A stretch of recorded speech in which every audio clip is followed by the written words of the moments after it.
Ücretçiler hürmetli vatandaş. 2024 yıl 8. ayının 11. günü haftaga yakshanba vatandaş. Endiki yuqorqi leksiyaning davomi.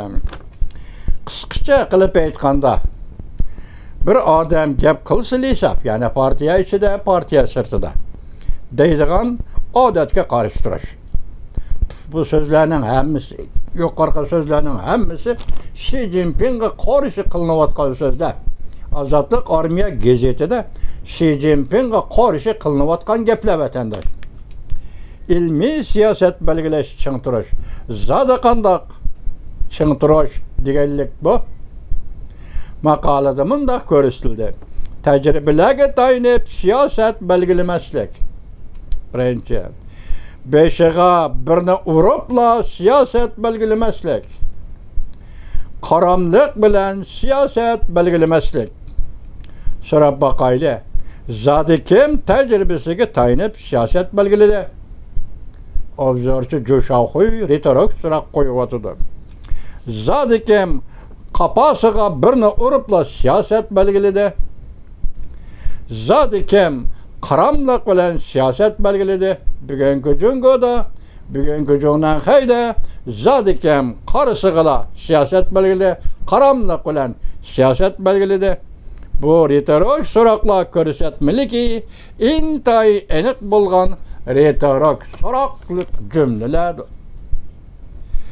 Demokratik siyosat belgilashda qanday ching turish kerak? Maqolada mundaq ko'rsatildi. Partiya guruhlarining kollektiv siyosat belgilashi ching turish. Ozodlik armiya gazetida bu yerda partiyani ta'kidladi. Va ommaviy yo'lda mengish demokratiyani to'liq joriy qildirish. Bu yerda demokratiya mavzuduncha demokratiyami, Deng Xiaopingcha demokratiyami, ya'ni Xi Jinpingcha demokratiyami, ya'ni eg'izda demokratiya deb amriyatda boshda aytgandek demokratik markazlashtirish prinsipi bo'yicha diktator yurgizadigan demokratiyami. Buni aniq emas vatandosh. Bu yerda nima deydi? Maqola shunday ko'rsatildi. Partiya guruhlarining kollektiv siyosat belgilashi ching turish va ommaviy yo'lda mengish, demokratiyani to'liq joriy qildirish, to'g'ri fikrlarni markazlashtirishga munosabatli muhim masaladir. Navbatdagi siyosat belgilash masalasining jarayoni to'g'risida to'xtaladi.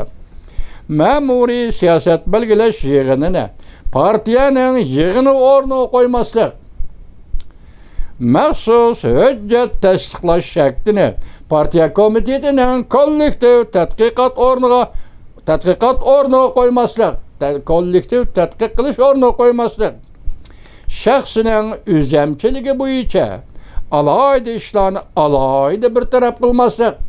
Mushlarning hammasi yig'ib aytsangiz, mush 12 yildan beri Rais Xi Jinping jungoda siyosat belgilash jarayoni ishlagan ishlardir. Yoki mush siyosatda jungoda yo'lga qo'ygan siyosatlardir. Hozir Ozodlik armiya gazeti shunda qilmaslik kerak. Masalan, Rais Xi Jinping shuni qildi, bugun biz buni qilmaymiz, shunda qilmasligi kerak. Xi Jinpingni tanqid qilyapti vatandosh. So'rab baqaylik, obzorchi Jo'shaxoy deydi. Zodi kim shaxsiy o'zamchilik qiladi? Nayt aniq. Bütün maqolaga boshdan oxiri singdirilgan mazmun ma'nolar armiyaning siyosati bir kishining so'zlashiga qarshi turish. Armiya buningdan keyin ilmiy demokratik siyosat belgilash ching turdi. Qonun bo'yicha siyosat belgilash ching turdi. Bu yerda armiya demokratik usulda qonun belgilash ching turdi. İlmiy usulda qonun siyosat belgilash ching turdi. Qonun bo'yicha siyosat belgilash ching turdi. Armiya. Lekin armiya siyosat tuzmaydi-mi? Siyosatni markaziy komitet, partiya komiteti, hukumat taraf, bu taraf tuzdi. Armiyada siyosat belgilash huquqi bo'lmaydi vatandosh. Bu yerda mush jumlani qanday tuzib chiqdi bular? Antaza paraz qilib bo'lmaydi.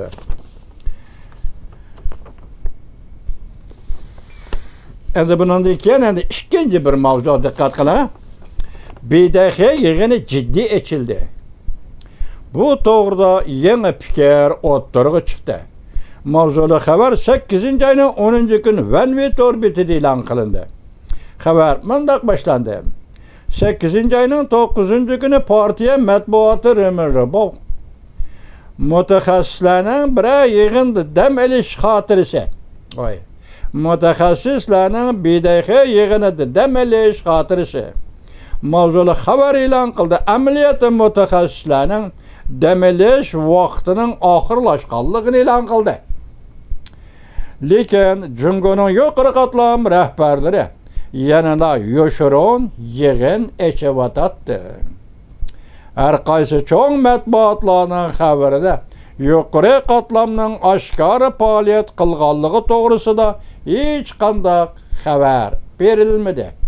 Partiya matbuotlarida partiya rahbarlarining nima ish qilayotganligi to'g'risida hech qanday xabar berilmadi. Tahlilchilar mundaq ko'rsatdi. Jungo Kompartiya doimiy heyət a'zolarining dam olish vaqti texi oxirlashmagan edi. Bu yil BDX yig'ini odatdan tashqari jiddiy bir yig'in bo'lib o'childi. Remerbo'ning bosh titonida, ya'ni Xalq gazetining bosh titonida 8-kuni, 9-kuni, 10-kunlari uda 3 kun Xi Jinpingni mavzu qilgan xabarlar besilmadi. Mundaq BDX yig'inda kengaytirilgan yig'in chaqirildi. Xi Jinping salomatlik masalasi tufayli iste'fo berdi. Deng Xiaoxiang partiya sekretari bo'ldi. Zhang Yusha harbiy ishlar komitetiga rais bo'ldi degan bir xabar orqa-orqada yetib keldi. Tushundingizmi? Mundaq bir yig'inda, ya'ni BDX yig'inida kengaytirilgan yig'in chaqirildi. Xi Jinping salomatlik masalasi tufayli iste'fo berdi. Deng Xiaoxiang partiya sekretari bo'ldi. Zhang Yusha harbiy ishlar komitetiga rais bo'ldi degan bir xabar orqa-orqada yetib keldi. Demak, rais Xi Jinping iste'fo berdi, huquqni topshirdi. Yoki tungun aytganimizdek, Sushaxo aytganidek rais Xi Jinping 10 kun bo'ldi allaqachon bu olamdan ketdi. Huquqni bular qaytadan taqsim qildi, qaytadan o'rinlashtirdi. Shunga harbiy ishlar komitetining raisi bo'lib turgan rais Xi Jinping huquqni topshirdi. Zhang Yusha muavin rais hozir harbiy ishlar komitetining raisi bo'ldi. Masalan, Deng Xiaoxiang partiyaning sekretari bo'ldi. Mana bu gaplarni anglasangiz, hozir BDX yig'inidan orqa-orqada yetib kelayotgan fikrlar deydi vatandosh. Beijingda nopozliq axborot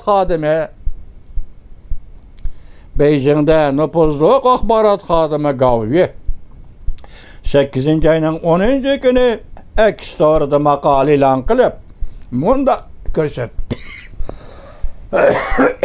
Tövbe Xudoyim, tövbe.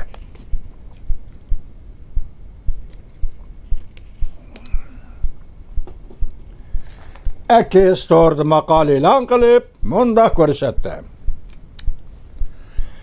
8-oyning 9-kuni Remerbo bosh titonda mutaxassislarning dam olish xotirasi mavzuli xabar e'lon qildi.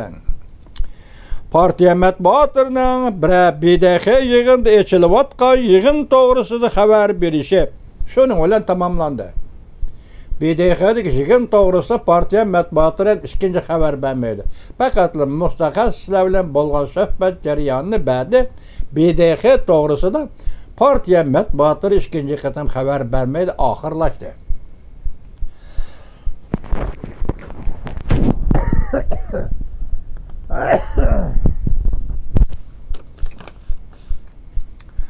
Xabar berishi shuning bilan tamomlandi.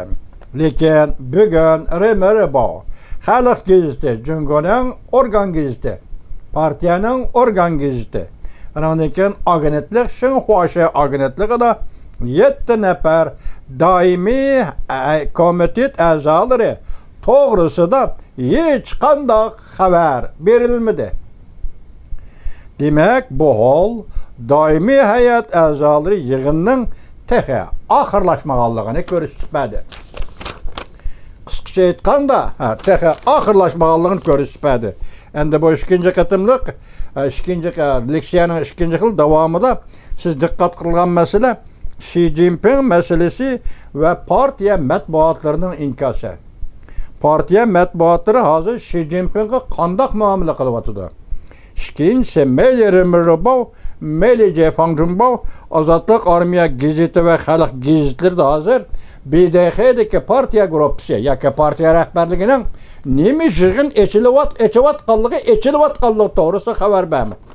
Bunun məxfilik dərəcə şu dərəcə götürüldü mü? Ondaqda məxfilik dərəcə şu dərəcə götürülgən bolsa, yalğız bu iş Cungunun işki qismideki siyaseti qandaq belgileş meselesi, partiya rəhbərligini qandaq tərtibə seliş meselesi, məsələn Xi Jinping'den hukuk tartibiliş meselesi bundaq adi emas. Bunda hukuk tartibiliş, hukuk biriş Cungu Kompartiya tarixi 70 yıl davamlaştı ötendi. O da tikiş. Bu yerdə çoxum bir xalqara besiminin iznası var. Xalqara besimni muhokama qildigan bir mavzu var. Nima? Zadi nima?